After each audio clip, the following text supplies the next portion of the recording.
Okay, welcome to the Nita Black Show. You guys know how we do. We're going to talk about some of the questions that you guys have for another entertainer that um, is in the news a lot, but not always for good reasons. You guys have a lot of questions about uh, what he's really doing, um, why things are happening to him, why it seems like they're happening to him more so than other people. And um, is he really as bad as the media makes him out to be? So we are talking about today Mr. Chris Brown. So y'all know we go through the ABCs of stuff. So this is the C, Mr. Chris Brown. And your questions about Chris Brown. Let's start off with the biggest one, which is, did he really do all the things that the media says that he did?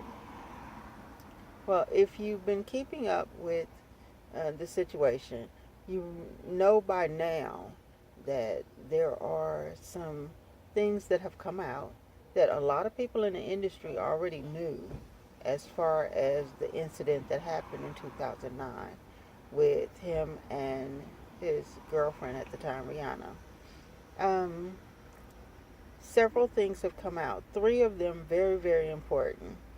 Uh, One, the thing that everybody knew was that yes, while he had did some things with some other females, well, with another female that was that came up to Rihanna.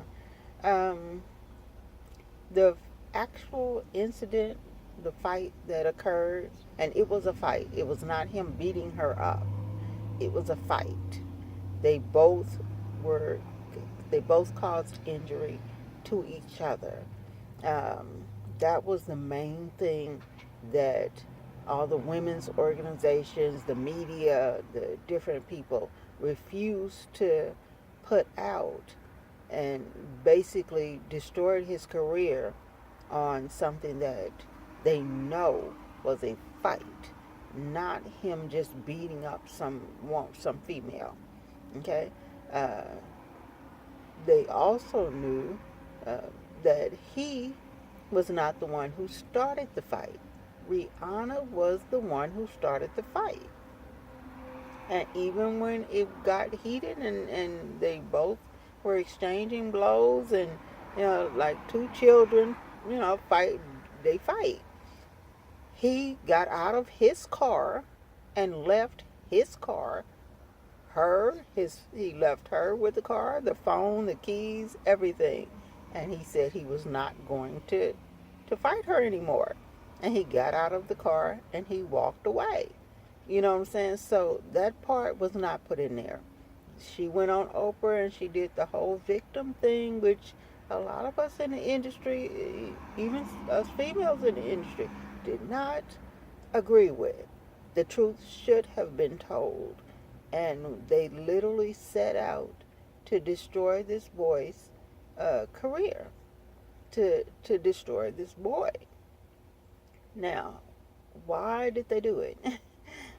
In the industry, you either do what you're told, you capitulate, you sign those contracts, you go where they tell you to go, you do what they tell you to do, even if it's against everything you've been taught.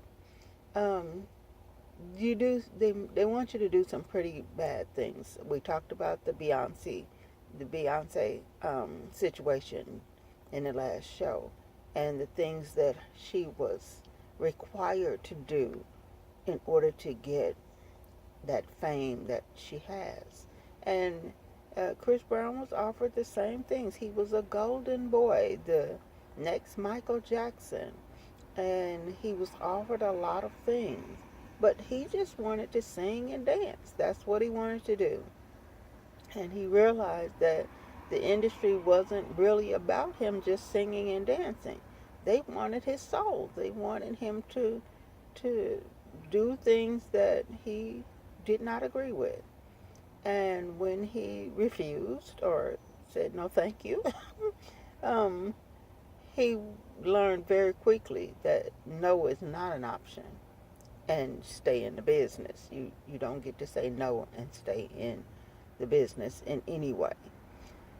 So, after his incident with Rihanna, where everybody twisted the situation to make it seem like he was some kind of monster, and at the time, being a male that's hitting on a female and fighting a female and having to defend itself against a female and hit her back and all that stuff, it does make you feel like you're out of control, that the situation is out of your control. It makes you feel pretty helpless, because that's not what you want to do. You want to be able to just, chill, relax, have the love of your life, which feels Rihanna. He still feels Rihanna is the love of his life. She has said several times that he's the love of her life. But everybody blew this thing up in order to try to get this boy to, this young man, he was 16 at the time, I believe, but trying to get him to sign off on any contract that they put in front of him.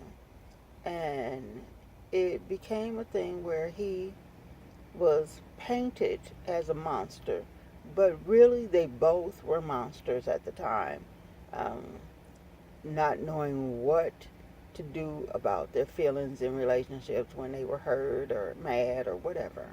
Okay, so no, he did not do all of the things that they portray him to be doing in the in the media.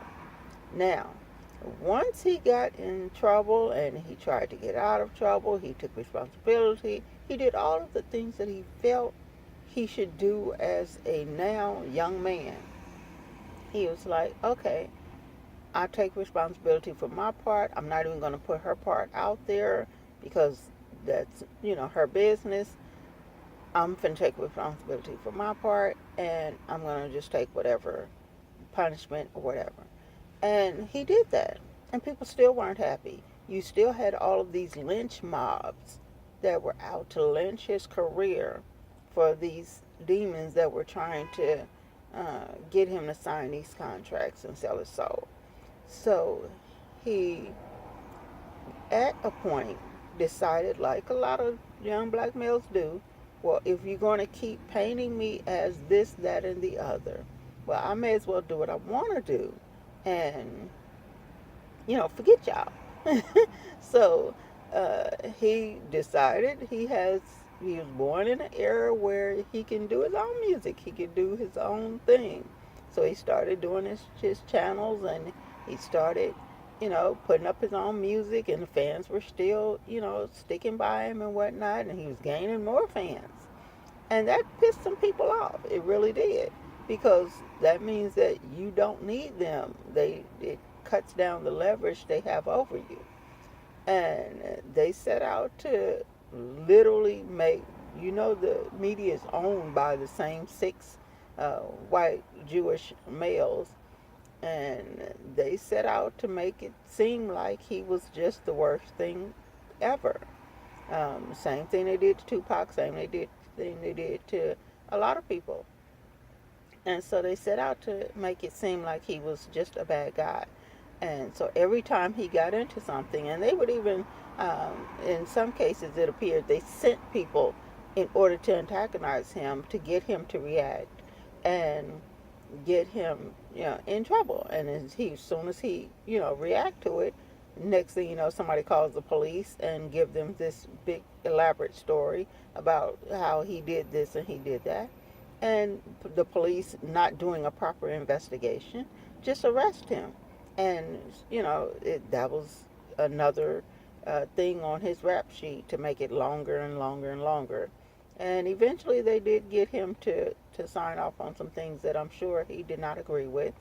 But in the end, and to this day, he is still keeping his head above water. It's difficult for him because, everything affects his money. But they don't tell you that, Rihanna feeling bad actually, helped him with the money situation when they were attacking all of his money. There's a lot of things about this story that they just don't put out because they want you to think a certain way about him or feel a certain way about him in order to affect his money and affect his career. And I am very, very glad that he has done the things that he's done to keep his career going and keep his career on track. So, no, don't believe everything that you hear in the news about Chris Brown. Yes, he has a temper. Yes, he has a lot of situations that he's dealing with, just like most entertainers. But always look into it and find out for yourself. Um, Go to his channel, and you know he is one of those entertainers that will quickly tell you the real deal about what's actually going on, even when the police was outside his house. You know what I'm saying? So, yes, he gets mad. Yes, he may say it in a way that is not very pleasant, but he'll tell you the real deal about what's actually going on as much as he can without risking his daughter's life. Um, so, just keep up with his channel. And yes, he has some music that we don't necessarily agree with, but that's his anger coming out, and it comes out in the music. All right, so I hope this answers you guys' questions about whether or not he did the things that they say he did, whether he's as bad as everybody say, and what really happened. Okay, so I'm not going to tell you who the next entertainer is, but you know how we do at the Nita Black Show. If I'm still alive and we're still here, we're going to deal with some things. Bye.